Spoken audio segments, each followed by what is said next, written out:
O Vasco está bem pertinho de voltar à primeira divisão. Depois de um momento de oscilação na Série B, o Cruz Maltino reencontrou a vitória neste sábado contra o Bragantino e ficou a 3 pontos de voltar à elite. Veja na reportagem do Gavini. 3 jogos sem vencer.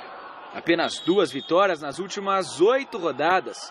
Só 8 pontos conquistados dos últimos 24 disputados. Números que fizeram o Vasco chegar à Bragança Paulista sob pressão. Uma derrota poderia tirar o time da zona de acesso para a Série A do Campeonato Brasileiro. Douglas foi o primeiro a levar grande perigo ao acertar o travessão. Os principais lances do Vasco passavam por Nenê, que nesta jogada cruzou para Thales, que não acertou a cabeçada do jeito que queria. Não dava para bobear porque o Bragantino estava disposto a tudo para complicar os vascaínos.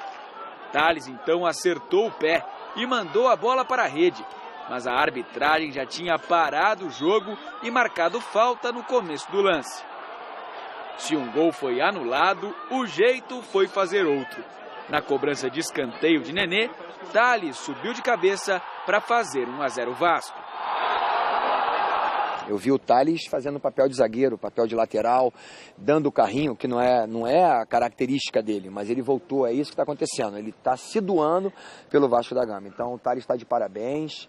A gente sabe o potencial desse jogador. Se ele realmente assim, se concentrar cada vez mais na carreira dele, ele vai ter uma carreira brilhante.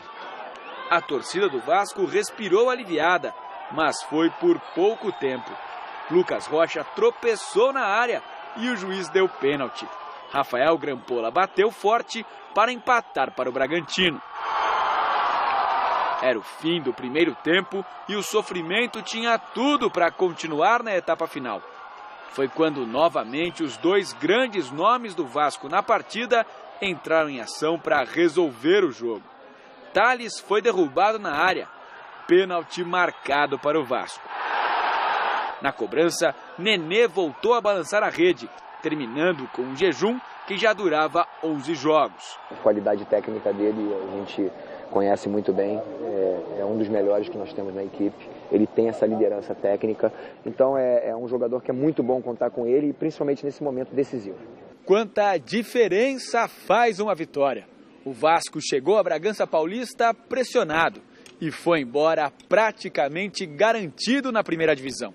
Com a vitória sobre o Bragantino e a derrota do Náutico para o Avaí, basta ao time de São Januário vencer na próxima rodada do Criciúma para voltar à elite do futebol brasileiro.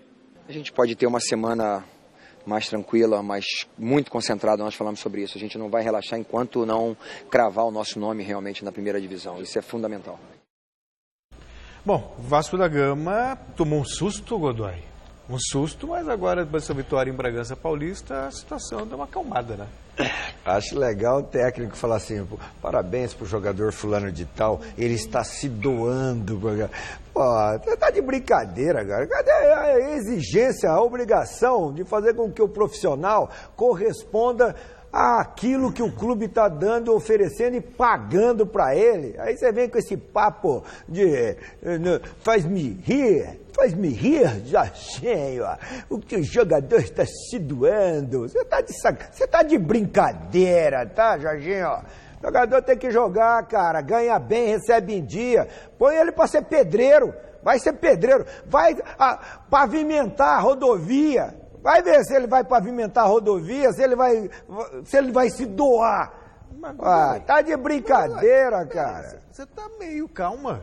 Se o jogador não faz a função, ele fala que não faz. É obrigação, não tá se doando, não. Ele ganha pra isso, cara. É um elogio. É elogio escambau. Por exemplo, você está se doando ao programa, você vai se sentir feliz. Vai lá, vai ficar fazendo massa lá, vai fazer buraco, cavar buraco lá, abrir cova no cemitério, pô. Vai ver só se debaixo desse sol de chuva, pra ver se tá se doando. Que doando, cara? É obrigação. É obrigação, pô. Ele não folga no feriado, Danício. Não, vai derrubar uma parede de tijolo. Isso e o dia que eu for alguma coisa nesse país, acabar feriado. Não vai ter mais feriado.